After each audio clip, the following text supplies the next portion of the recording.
On a dit comme ça, Ben Zoma Omer, Ezeu Chacham, Alomed Mikol Adam. Pourquoi celui qui cherche à apprendre de chaque homme, alors lui, c'est un homme qui est Chacham. Quoi? Un homme qui est simple, qui n'a pas d'intelligence, mais qui aime apprendre. Pourquoi il s'appelle un homme Chacham? Alors là, on a, au Hachem, on a plusieurs Mishnayot. Hein? Il dit Rabbeinu Yona, comme ça. Qui a yodea kol ha-chokhmot. Il ramène au nom des sages des nations. Les sages des nations ont dit. Un homme qui est très sage, qui connaît beaucoup de sagesse, mais qui n'est plus intéressé d'apprendre, c'est un tipèche, c'est un imbécile. Et un homme qui ne connaît rien, mais qui aime apprendre, ça c'est un homme chacham. Comme ça il amène, parce que puisqu'il est mitavé, il aime la sagesse, et il a désir, par un qu'il arrivera à la vraie sagesse, mais en plus c'est un homme qui a compris où se trouve la sagesse, et on l'appelle un chacham. Il ramène sur ça le pasouk de Shlomo HaMelech. Im tevakshena ka kesef, vekamatmonim tarpesena. Si tu cherches la Torah comme de l'argent et comme des trésors, az tavin irat Hashem, c'est là où tu comprendras la crainte d'Hashem. Il y a une autre Mishnah qui va dans ce même sens. Heve shote batsama et divrehem. Quand tu écoutes des paroles de Torah, ne les écoute pas comme encore une chose. Fais comme si c'est quelque chose de totalement nouveau. Et bois-le avec soif. C'est quoi avec soif? Quelqu'un qui a soif, c'est que tout ce qu'il a bu pour l'instant, voilà, il a soif, il est vide, hein, il veut boire. Quand tu étudies de la Torah, étudie-la avec soif. Rabbeinu Yona nous dit là-bas que Shlomo HaMelech, il a dévoilé le secret de la chose. Et il a dit comme ça, Nefesh svea tavus nofet. Quelqu'un qui est rassasié va rejeter même nos fêtes. C'est quoi nos fêtes? Hein? Juste un petit peu comme ça, je vois ceux qui sont là. Voilà. Retire-toi un petit peu. Voilà, Toda Rabba. Nefesh svea tavus nofet. Il dit Shlomo HaMelech, une âme rassasiée, quelqu'un qui est rassasié, même les plus bonnes choses, il les méprise. Venefesh re'eva, et quelqu'un qui a faim, kol mar matok, toute chose amère devient agréable. Donc il dit Shlomo HaMelech, si tu veux t'enrichir dans ta vie de la sagesse, il faut être nefesh re'eva, quelqu'un qui a faim, quelqu'un qui arrive et qu'il connaît déjà tout, et qui sait tout, et qui prend pas les choses comme des nouvelles choses, il pourra pas apprendre. La question qui se pose en sort de Lag BaOmer. Hein, on a tous parlé de Rabbi Shimon Bar Yochai, Ilulot, etc. Il y a un débat dans la Gemara qui dit, est-ce qu'un homme doit étudier toute la journée ou un homme doit aller travailler? C'est une question ou c'est même pas une question? C'est un débat dans la Gemara entre Rabbi Shimon Bar Yochai et Rabbi Ishmael. On est avant Kabbalat Torah et vous allez voir que ce point-là, il est très important. On a 3 Mishnayot dans Pirkei Avot et apparemment elles se contredisent. Il y a une Mishnah qui dit Yafa Rabbi Yehuda Hanassi Omer Yafa Talmud Torah im derech eretz. Le plus beau, c'est quand tu travailles. Derech eretz, ça veut dire le travail, la parnassa. Avec Torah, c'est magnifique. Sheigiat shnehem meshakach hatavon, quand on fait les deux, l'homme, il n'a pas le temps de fauter, il est occupé que dans des choses sérieuses. La Torah, elle lui met le spirituel, le travail, il l'occupe physiquement, il ne va pas fauter. Et à tel point, Vechol Torah she'enima melacha, sofab tela vegoreret avon. Quelqu'un qui fait que étudier la Torah toute la journée, chas v'shalom, il risque de manquer de moyens et aller fauter, ou etc. Donc, la Mishnah nous dit qu'il faut associer Torah et travail. Le Gaon de Vilna, dans le Shulchan Aruch, il indique que cette Mishnah, elle est comme Rabbi Ishmael. Qu'est-ce qu'il a dit Rabbi Ishmael dans la Gemara Brachot? Rabbi Ishmael, il dit comme ça. J'ai un passouk qui me dit Lo yamush sefer ha-Torah hazeh mipicha ve'agita bo yomam valayla. Ne lâche pas une seconde le livre de la Torah. Étudie jour et nuit. Alors comment on a le droit d'aller travailler à sourd? Lo yamush. Il dit non, puisque la Torah elle nous a trouvé un héter. Dans le schéma qu'on dit matin et soir, c'est marqué Ve'asafta deganecha. C'est quoi Ve'asafta deganecha? Tu iras récolter ta récolte. Donc, si la Torah me dit que je vais récolter, que j'aurai la bracha, en plus dans la paracha de cette semaine, c'est marqué aussi avec la Shemitah qu'on aura 3 ans en un an. Donc, la Torah, elle a dit, tu vas aller travailler, donc tu vas semer, tu vas labourer. Ça prend énormément de temps. La Torah, elle a dit, Anek baem minak derech eretz.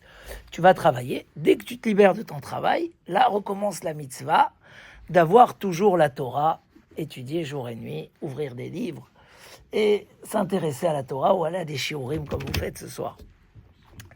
Donc ça c'est Rabbi Ishmael. Rabbi Shimon Bar Yochai, il est venu, il a dit, ok, la halakha elle est comme ça. Mais si un homme, il va semer quand il faut semer, labourer quand il faut labourer, récolter quand il faut récolter, et ainsi de suite, Torah matea alea, quand un homme il aura le temps d'étudier. Alors, il dit Rabbi Shimon Bar Yochai, toi va étudier toute la journée. Emlachtan na'asit al yedei acherim. Hachem, il va t'envoyer quelqu'un qui va travailler pour toi.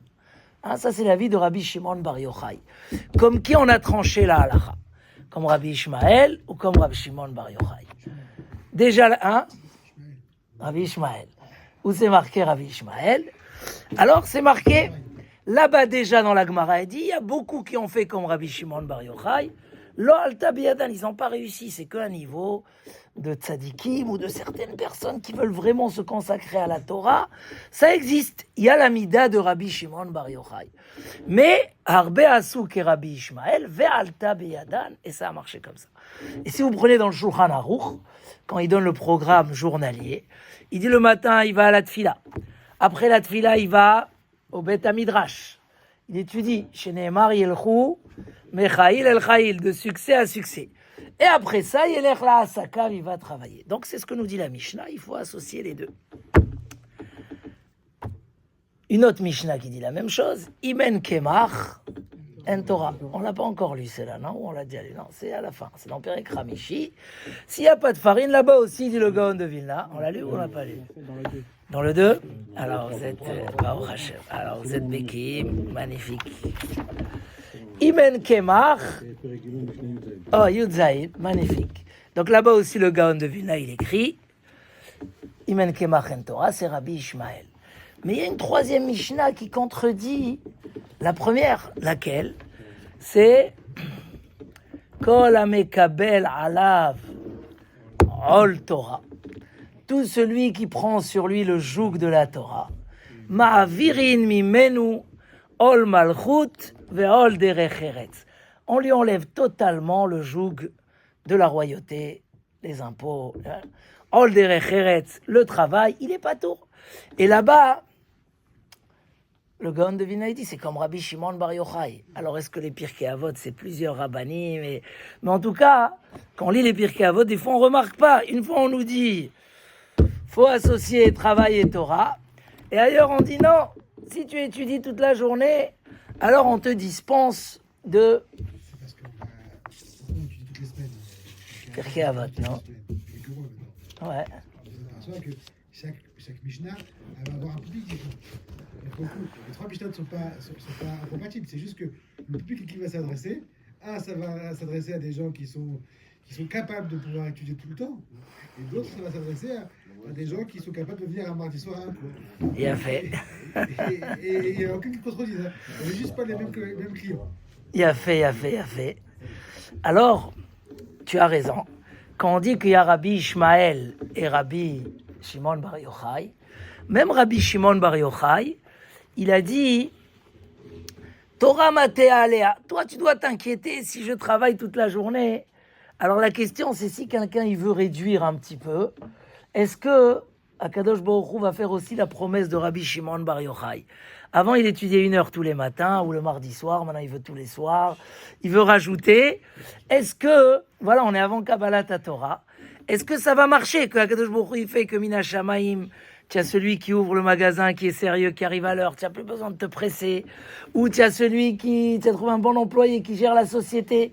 Hein? Qu'est-ce que vous dites? Alors... Il faut étudier sans avoir le travail dans la tête. Et ça, c'est pas de tout le monde. Et si tu as quelqu'un qui va t'aider, tu vas pouvoir le faire. Alors, Quelqu'un de pouvoir le faire, c'est on voit ça dans Gemara Ta'anit, l'explication comment gérer ces demi-dots. On voit dans Gemara Ta'anit, il y avait comme ça une histoire avec Ilfa et Rabbi Yochanan. Ilfa et Rabbi Yochanan, deux grands chachamim. Ilfa était encore plus grand que Rabbi Yochanan. Un jour, il n'y avait plus rien à manger au Beth Midrash, à la Yeshiva, il y avait plus. Donc, ils ont décidé, sur la base d'un passouk, qu'il faut aller travailler. Donc, ils sont sortis de la Yeshiva, ils sont partis travailler.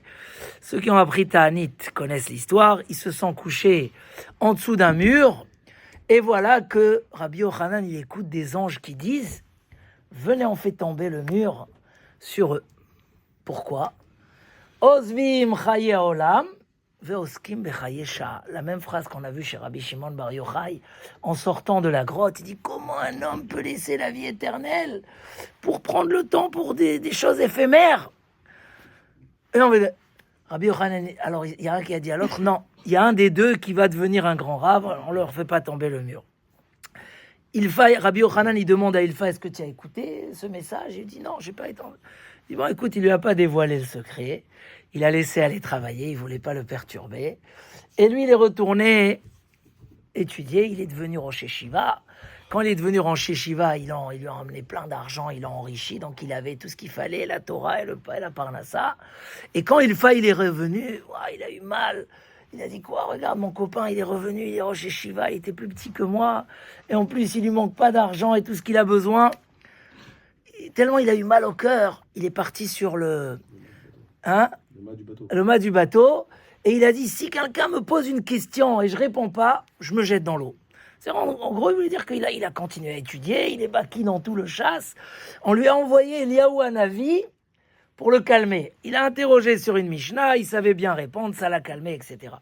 Et tout le monde pose la question, pourquoi Rabbi Yochanan n'a pas dévoilé à Ilfa qui fait demi-tour et qui revient étudier? C'est pas honnête, entre deux copains qui ont pris une décision entre eux.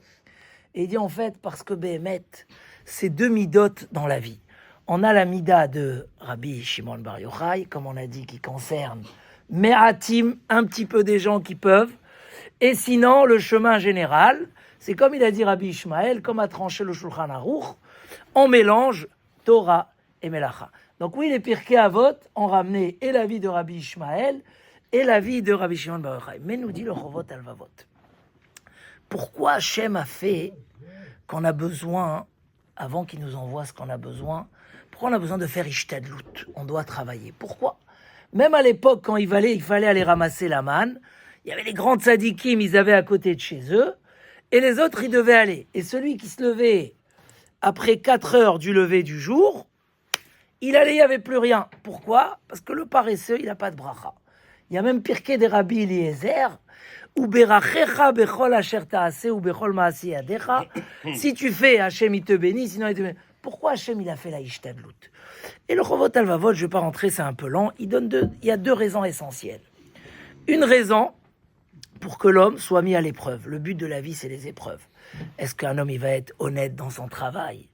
Et on va lui demander après 120 ans, Nasata venatata, dans les questions qu'on demande à l'homme après, est-ce que tu as fait du commerce Be'emouna? Est-ce que tu as été honnête? Est-ce qu'il va croire en Akadosh Baruch Hu ou pas? Est-ce qu'il va se disputer? Est-ce qu'il va voler, etc. Donc on est venu sur Terre pour travailler, avoir le Olam Haba. Donc il fallait une occupation qui va nous mettre à l'épreuve tous les jours. Il y a le bien et le mal d'un côté, et il y a la Parnassa. Comme dit Rav Simcha Zissel de Kelem, la plus grande épreuve qu'on a dans notre vie au niveau de la Emouna, c'est le travail. Tu fais pas, tu as pas, c'est pas vrai. C'est Akadosh Baruch Hu qui envoie. Mais tu es obligé de faire, tu fais pas, tu as pas. Donc c'est l'épreuve. 2, parce que sinon les gens ils se seraient ennuyés, ils auraient fauté toute la journée. Donc Akadosh Baruch Hu, il a créé le travail pour qu'on ait une occupation. Mais il dit, si un homme, il veut augmenter dans sa avodat Hashem, voilà, on est à Shavuot, il veut étudier plus, arriver plus tard au travail, etc. C'est très compliqué. On veut tous étudier, on adore l'étude, on adore la Torah, mais on a des charges. Il dit, si un homme, il va dans le Derech Hashem, dans le Derech HaTorah, et il profite pas du repos pour perdre le temps, ça veut dire que Hashem, il veut qu'on soit dans l'effort. Adam, le Amal, Yulad, l'homme, il a été créé pour le labeur. Alors dans ce cas-là, il dit, c'est promis, il n'y a plus la raison de l'épreuve, parce qu'il est au Vedet Hashem. Et deuxièmement, il est occupé par la Torah. Quand il enlève une heure de travail, c'est pour ajouter une heure de Torah. C'est promis, automatiquement, on revient au plan initial où il n'y avait pas besoin de travailler. Et tout simplement, Akadosh Baruch Hu était garant de t'envoyer ta parnassa. Donc même si on n'a pas pris complètement le chemin de Rabbi Shimon Bar Yochai, mais les deux choses que Rabbi Shimon Bar Yochai il a dit, inquiète-toi que si tu travailles trop, t'auras maté aléa quand tu vas étudier. Et qu'en même temps, si tu décides, oui, d'enlever du travail pour de la Torah, Akadosh Baruch Hu s'engage à t'envoyer des gens qui feront ton travail, cette promesse est toujours valable. Et donc, si quelqu'un, voilà, il veut augmenter, et à Shavuot, il veut prendre sur lui encore plus de Torah, mais vadaï, que ce qui va manquer dans son travail, etc., c'est promis que Akadosh Baruch Hu va remplacer, va faire en sorte qu'il ne perd rien, mais au contraire, qu'il ait plus de bracha, Bezrat Hashem. Donc ça, c'est un deuxième point qui peut nous aider à Shavuot d'avoir une vraie et une bonne Kabbalat à Torah.